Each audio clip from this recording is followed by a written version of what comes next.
esse homem recebe pecadores e come com eles. O fato de Jesus receber pecadores e publicanos gerava uma crítica da perspectiva dos fariseus, porque o Senhor os recebia. Lembra que eu falei? Aquela liderança religiosa via a esses como o povo da terra. O que eles definiam?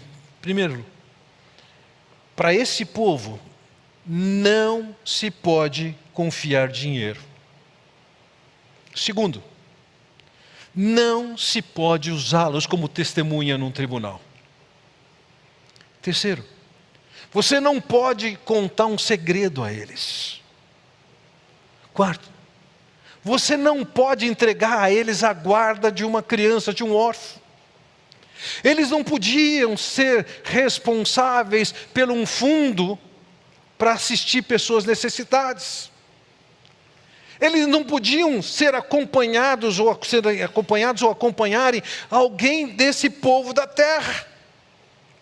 Eles não podiam convidar um judeu, um fariseu, não podia convidar um desses para vir para a sua casa e nem tampouco aceitar o convite do outro para que fosse na sua casa. Eles não podiam ter um negócio comum, eles tinham que evitar o relacionamento. Da perspectiva de um fariseu, eles deviam ver a parte totalmente isolados desse grupo da sociedade. Publicanos, a pior espécie, os pecadores. E o Senhor Jesus estava na contramão da atitude, da agenda dos fariseus. A colocação do Senhor Jesus é que Ele os recebe. E receber aqui poderia ser bem traduzido por ter boa vontade com. Ele estava sendo convidado. Ele estava convidando essas pessoas, ele estava acolhendo essas pessoas, ele estava ensinando essas pessoas. Por quê? Porque o propósito de Jesus com eles era alcançá-los e resgatá-los para Deus. No capítulo 19, ainda dando continuidade a esse argumento, no versículo 10 ele diz: pois o Filho do Homem veio buscar e salvar o que estava perdido. Publicanos estavam perdidos, precisam ser alcançados. Pecadores estavam perdidos e precisavam ser alcançados. Saibam, fariseus também estavam perdidos e precisavam ser alcançados. Só que eles não se viam como pecadores que precisavam ser alcançados. Não existem as pessoas que não precisam ser alcançadas. Todos precisam ser alcançados. Agora tem gente que acha que não precisa. E o Senhor Jesus está dizendo, enquanto os fariseus são críticos que Jesus se associava, digamos assim, àquilo que tinha de pior na sociedade, conforme a definição dos fariseus, o Senhor os acolhe, os fariseus os condenam a Jesus por isso.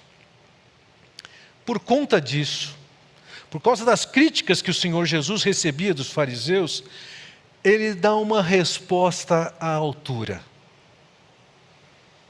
Veja lá, começa no versículo 3.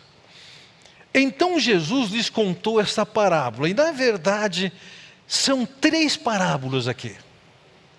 São 3 histórias que parecem muito simples, mas que existem elementos de fustigar os fariseus, e existe também uma armadilha pela conclusão que eles vão chegar. A resposta está bem direcionada aos fariseus. Agora também estava direcionada ao povo que desejava se aproximar dele. Veja, Jesus lhes contou essa parábola para responder à crítica dos fariseus. E qual a história que ele começa? Versículo 4. Qual de vocês que possuindo 100 ovelhas e perdendo uma, não deixa as 99 no campo e vai atrás da ovelha perdida até encontrá-la.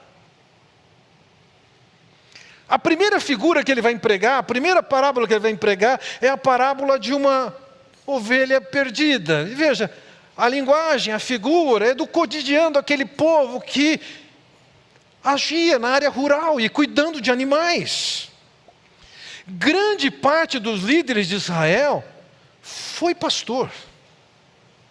Mas os pastores, eles ocupavam uma posição também inferior, um pouco acima, lá embaixo, mas um pouco acima do que os cobradores de impostos. Por que pastores eram vistos assim?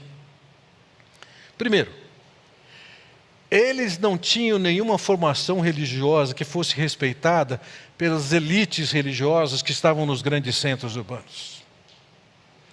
Segundo, eles eram conhecidos por serem pessoas sem habilidades especiais que também, onde eles estavam, eles desenvolviam nas suas cidades.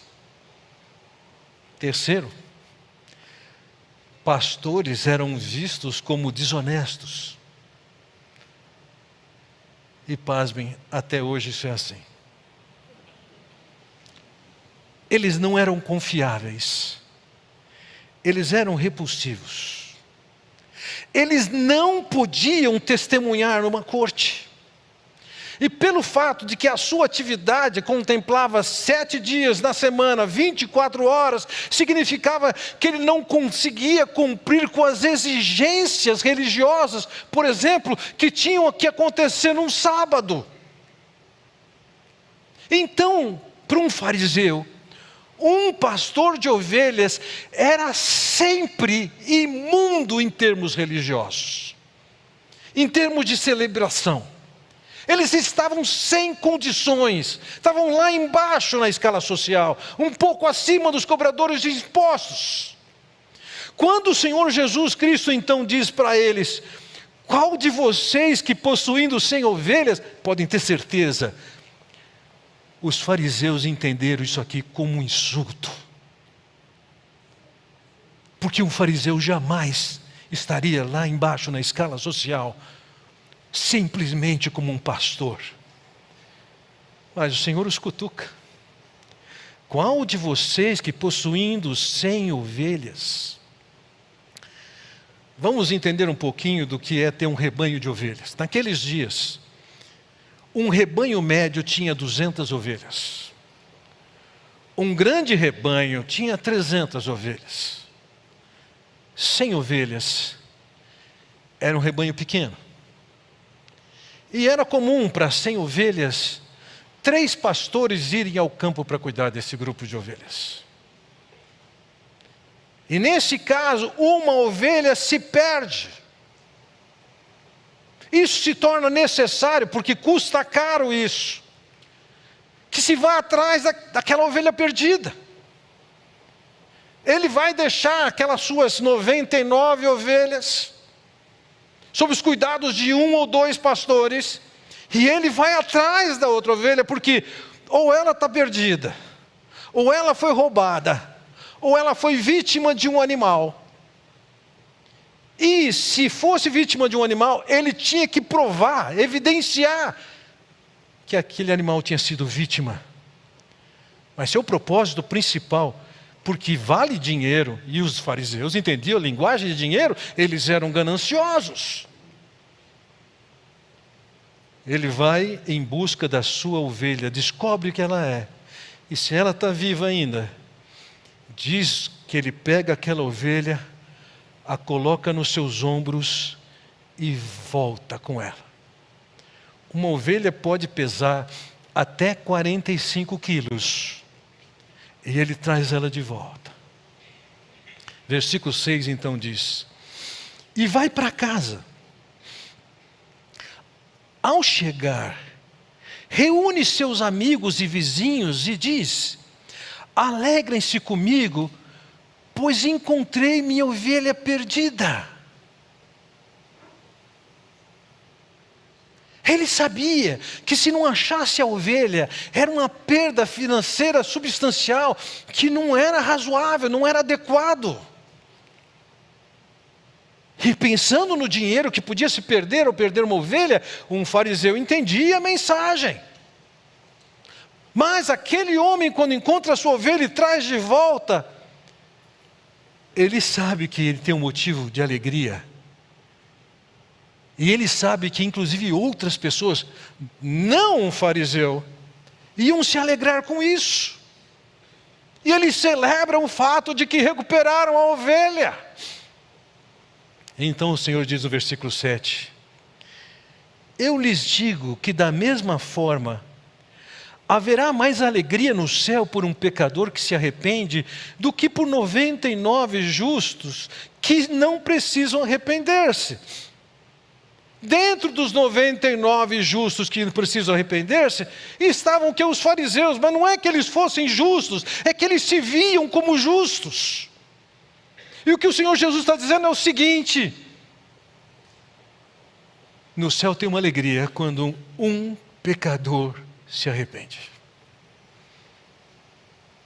Deus se alegra com isso.